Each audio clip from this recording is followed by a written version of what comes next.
Ram Ram Ram Sarvebhyah. Namo Namaha. Let us begin our class with a prayer.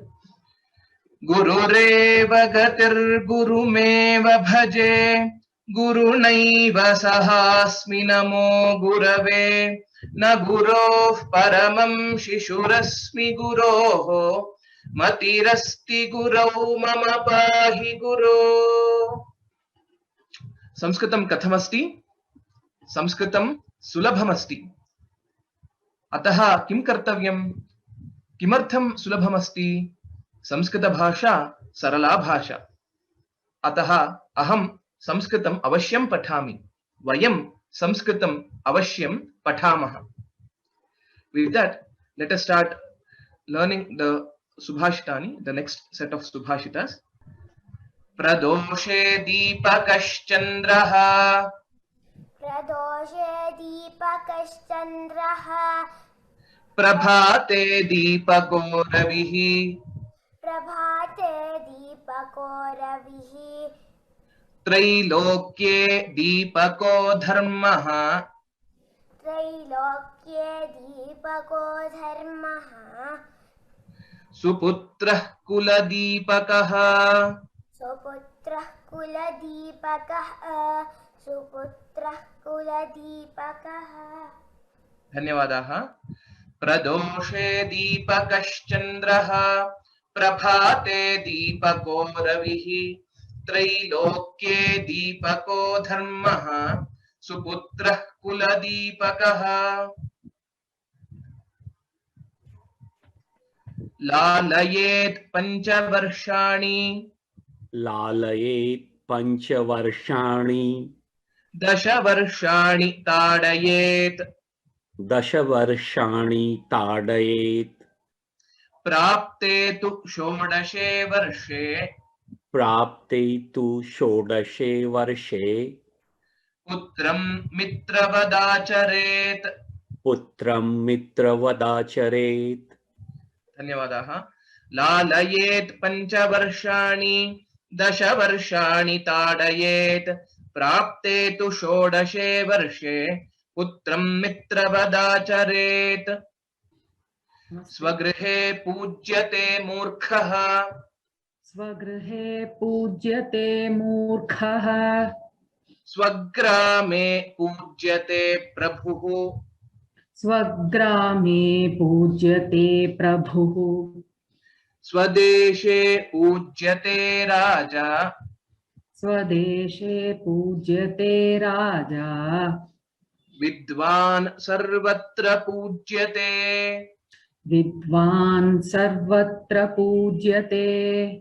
धन्यवादाः. स्वगृहे पूज्यते मूर्खः. स्वग्रामे पूज्यते प्रभुः. स्वदेशे पूज्यते राजा. विद्वान् सर्वत्र पूज्यते. अकूहा विसर्जनीयानां कंठः इचु यशानां तालु ऋटुरषाणां मूर्धा लुतुलसानां दन्ताः उपुपद्मानीयानां औष्टौ. Oshtau, not Oshtau. Oshtau. Yes. औष्टौ.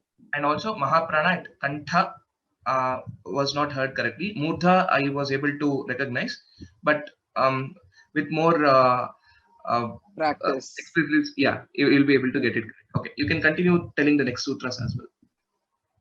न्यमगणनानां नासिका च एदैतोः कण्ठतालु ओदौतोः कण्ठोष्टं वकारस्य दन्तोष्टं जिह्वामूलीयस्य जिह्वामूलं नासिका अनुस्वारस्य. Dhanyawadaha. Well recited. Please pay attention for the Mahaprana. Wherever there is Mahaprana, please you will have to focus more. Okay. Thank you. So, Dhanyawadaha. I shall recite all this now. Once I will recite it so that this recording will be available post this class. So you will be able to listen to the continuous recitation of all the Varnotpatti sthanas together. Hence I'll tell all these sutras together now.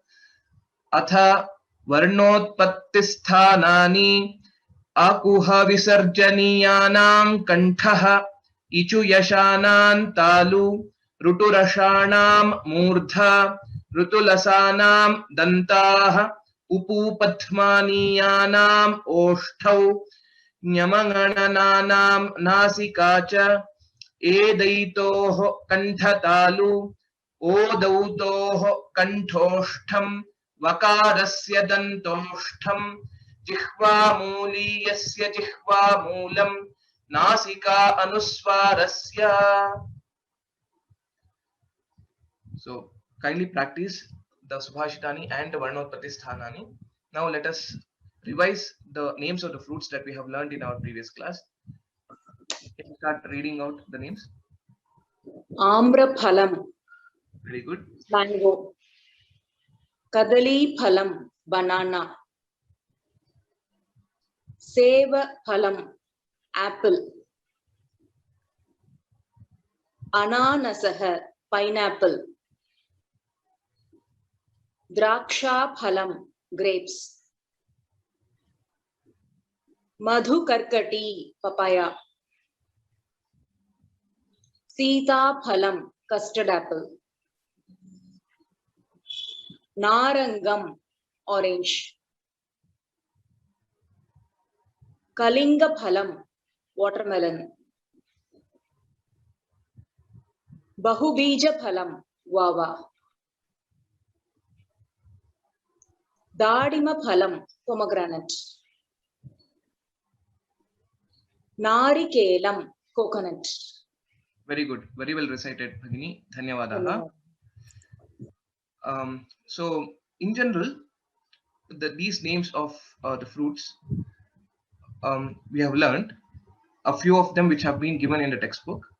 So those who are interested to learn more of these kind of words or vocabulary, to improve your vocabulary, there are also a few more courses on Vyoma itself, through which you can enroll into and you can learn from them. So there are also a few products which have lot of words in them, close to 1,000 plus words in the vocabulary product. So you can visit our website. You can practice more words based on this. There was one question related to Bahubija Phalam, whether it is guava only or some other fruit. So in general, okay, in Sanskritam, the way the objects are named, or for that matter, if it is anything, how it is named is based on some of the features or characteristics of that particular object. Bahubija Phalam basically means a fruit which has many seeds in it. So if you see by this characteristic or this feature, guava also comes into this place, which is Bahubija Phalam. And also the custard apple, if you see that Sita Phalam, that also can be classified as a Bahubija Phalam because it also has many seeds in it. So in some of the textbook, in some of the dictionaries or online resources, you may get Bahubija Phalam. If you translate, you may get a different fruit, but that doesn't mean the Bahubija Phalam cannot be used for guava or so on. So this is the kind of the differentiating factor with respect to Sanskritam and any other language. The naming also is sometimes very much dependent on the characteristics of that particular object itself. For example, another example, if I would like to give, Padapaha. The Padapaha basically means, or it is referring to a tree basically, or a sapling or a tree. Why that name says Padapaha, the one which drinks from its feet, basically from its root. So based on these characteristics, we actually name the objects. So if you pay close attention to these words and the object, and there will be, in most of the cases, there will be a relation between the feature or a characteristic of that object and the name given to it. In some cases, yes, of course, it could be just the name, but you may not directly be able to understand the feature from that name. With more deeper analysis, grammatical analysis, you may be able to arrive at those. So I just wanted to explain about this.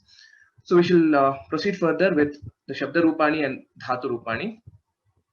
पठ धातुः वर्तमान कालः लट् लकारः पठति पठतः पठन्ति पठसि पठतः पठत् पठामि पठत्. पठामः पठामः It is patatha. It is not patat. It is patatha. It is a full letter. So can you please spell the second line again? Yes. पठतः Yes. Okay. So good. Please continue practicing it. So next. Save धातुः वर्तमानकालः लट् लकारः सेवते सेवेते सेवन्ते सेवसे सेवेथे सेवद्भे सेवे सेवावहे सेवामहे. Very good. Dhanyavadaha. So please keep practicing these Shabda Rupas and Dhatu Rupas.